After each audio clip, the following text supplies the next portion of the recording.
Halaala kellaan kun naannoo uummattoota kibbaa godina Daawurootu argamti. Godini Daawuroo kun Jimmaa biraan jira. Godini kun jiraattonni isaa dhalattoonni isaa gara Jimmaa gara Oromiyaa dhufanii bona guuruun baay'ee beekamanii warri kunin warra akka malee Oromoo wajjin walitti dhiyeenya qabanii sababa ollaatii fi sababa dinagdeetii fi waan adda addaatiin keessattuu gara Jimmaa kanattu baay'ina guddaa qabanii maqaa gosa tokkootiin yaamaa turtanii barduri maqaa warra katuffii katti yaamamu akkuma Oromoon gaalla jedhama yaamama kulloo jedhame yaamama. Kulloo jettanii akka arraba tokkollee gootanii maqaan sun maqaa arrabaati. Maqaan sun maqaa nama ittiin namni yaamamuti. Garuu akkasuma isa yaadachiisuu fi Daawuroon kun eenyu jettanii na gaafattanii jechuun Daawuroon kun uummata kan jedhee simatti himuu fi namni hedduu maqaa biraatiin waan beektaniif sila akkasillee ibsuullee hin qabu.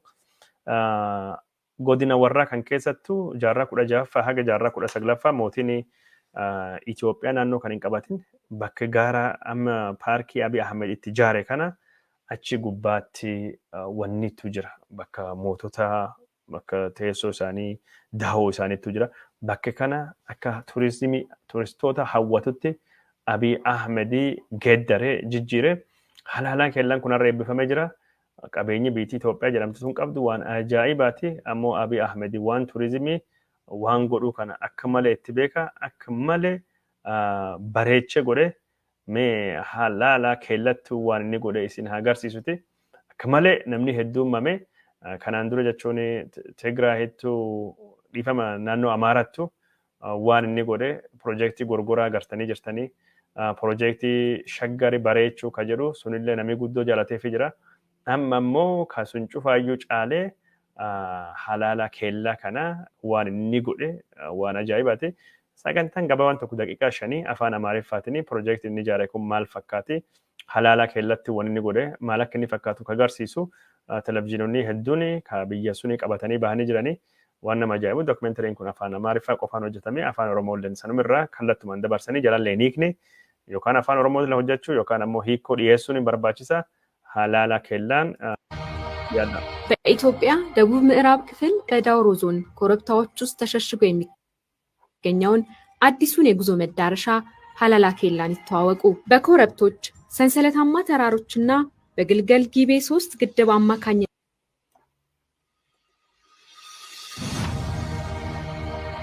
በኢትዮጵያ ደቡብ ምዕራብ ክፍል በዳውሮ ዞን ኮረብታዎች ውስጥ ተሸሽጎ የሚገኘውን አዲሱን የጉዞ መዳረሻ ሀላላ ኬላን ይተዋወቁ።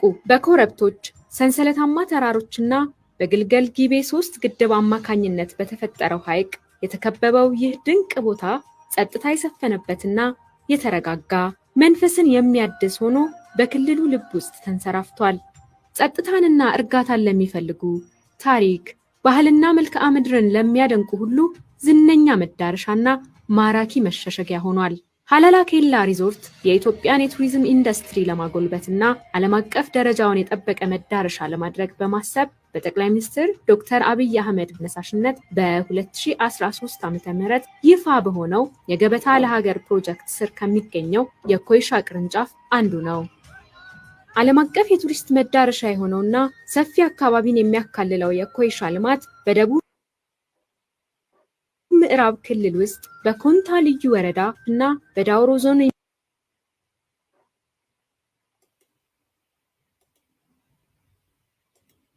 የሚገኝ ሲሆን ከአዲስ አበባ በደቡብ ምዕራብ 450 ኪሎ ሜትር ርቀት ላይ ይገኛል።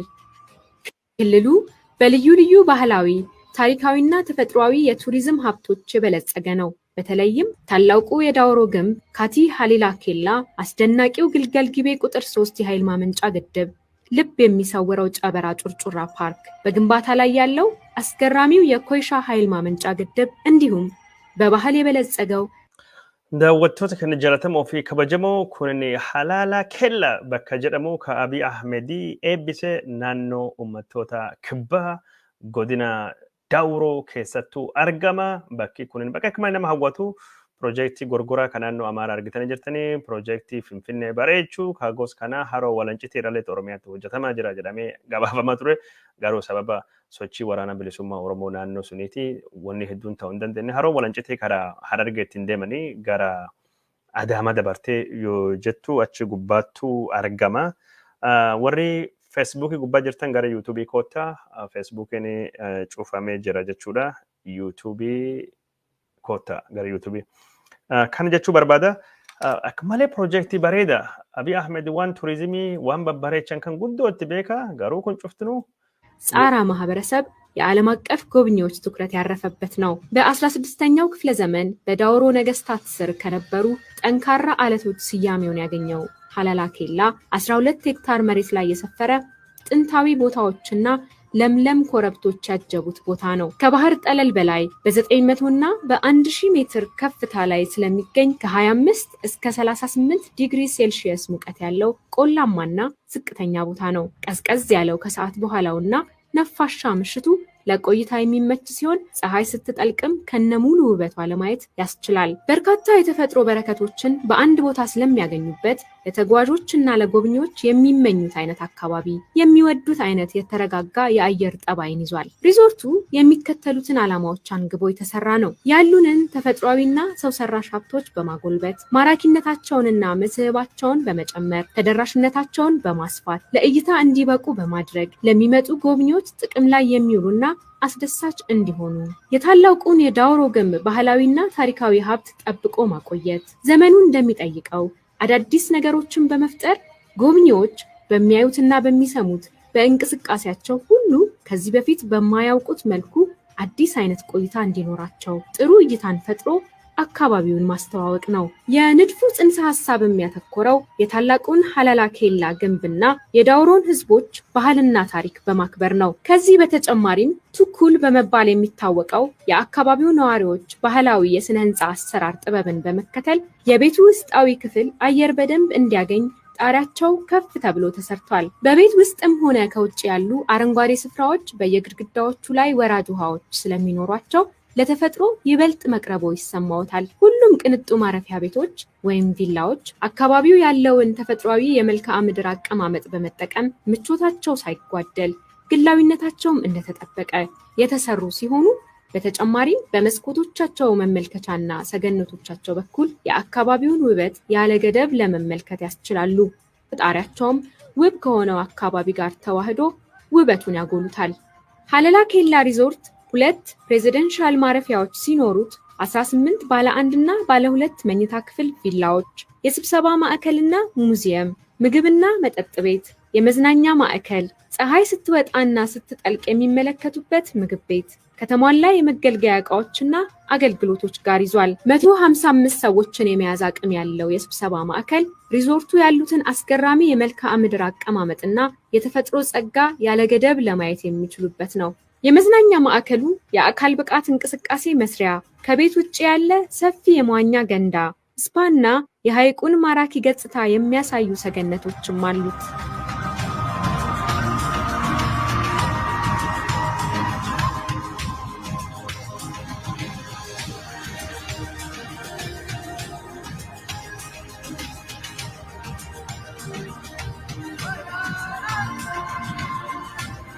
የፀሐይ መጥለቂያ መመልከቻ ቦታው የቋጥኝ አፋፍ ላይ ያለ ሆኖ ልዩ የጸጥታና የእርጋታ ቦታ ነው። የአ ቅርጽ ያለው ይህ የመመልከቻ ቦታ መልክዓ ምድሩን ከገደል አፋፍ ሆነው የሚያዩ አይነት ስሜት ይሰጣል። 270 ዲግሪ ተዘዋዙረው ከስር የተንጣለለውን ሐይቅና ዙሪያ ገባውን ከከበቡት የዳውሮ ውብ ተራሮች ጀርባ ፀሐይ ስትጠልቅ ለማየት ይችላሉ። ኑ ሀላላ ኬላን ይጎብኙ። ራስዎን በተፈጥሮ በታሪክና በባህል ውስጥ ያጥልቁ።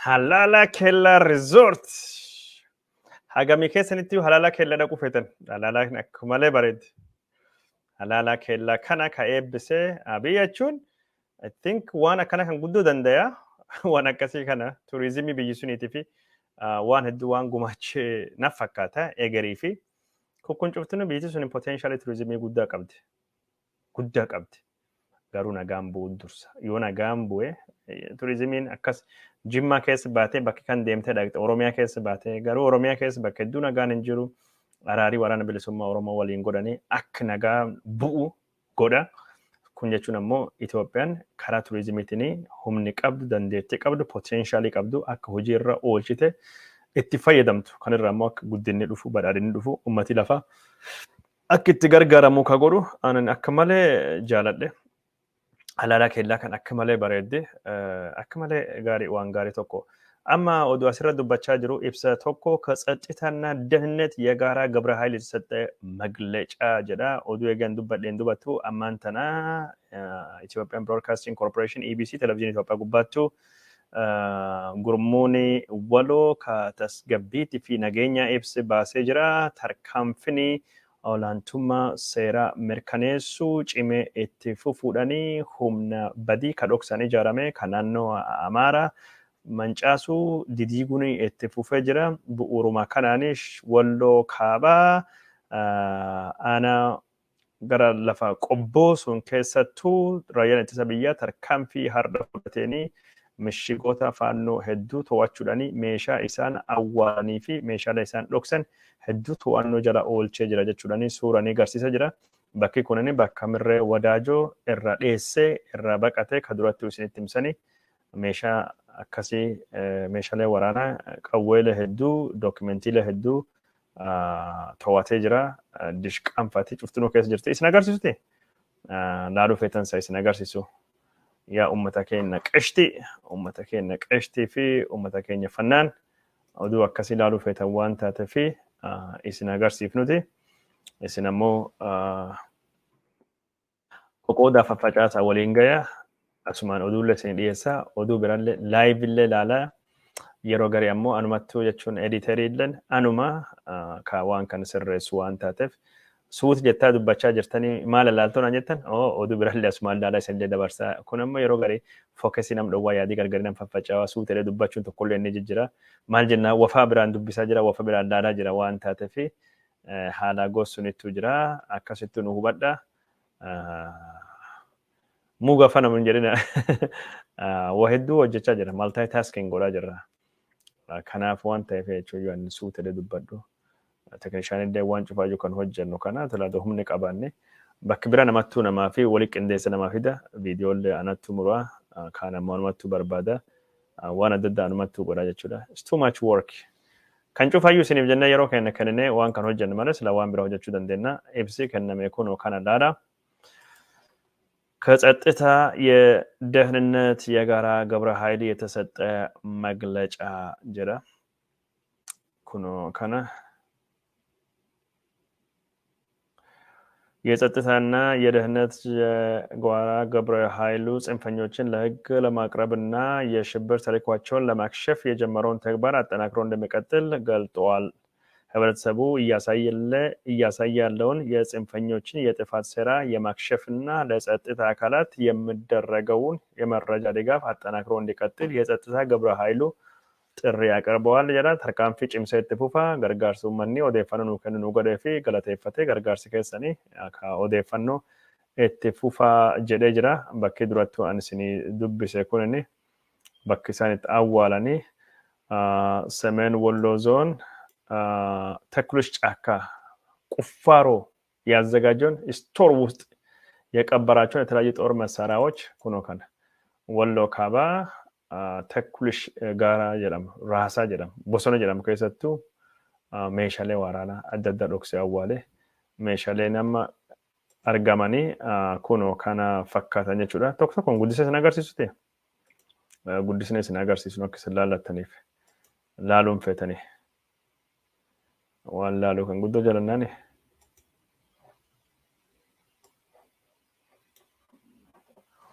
Akka meeshaaleen qabaman booji'aman kakkanfaadha. Kun argitan jirtani? I think waan qotamee boolla keessa bahee egzibiitidhaa fi qabanii bira jiranii fakkaata. hedduu jira suuraaleen.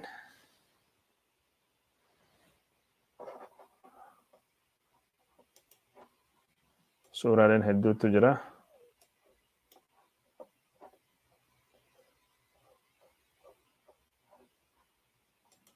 Isin agarsiisute.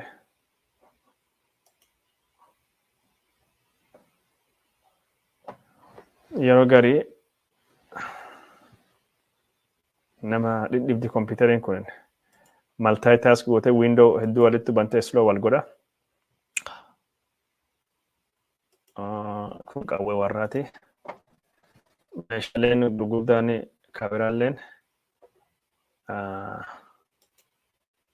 kan qabame hedduutu jira. Walloo kaaba bakki isaan awwaalan keessattuu kan argame. Kuni dishqaadha. Qawwee meeshaalee waraanaa gurguddaa kan akkasii kulleen argamee jira. Faannoon dhuftee haftaa mayyaa lofaatii wanni boojjame tokkolleen hin jirtu kijiba. Meeshaa raayyaa ittisa biyyaa akka hin jenne malee amanii warra hunda mormatanii.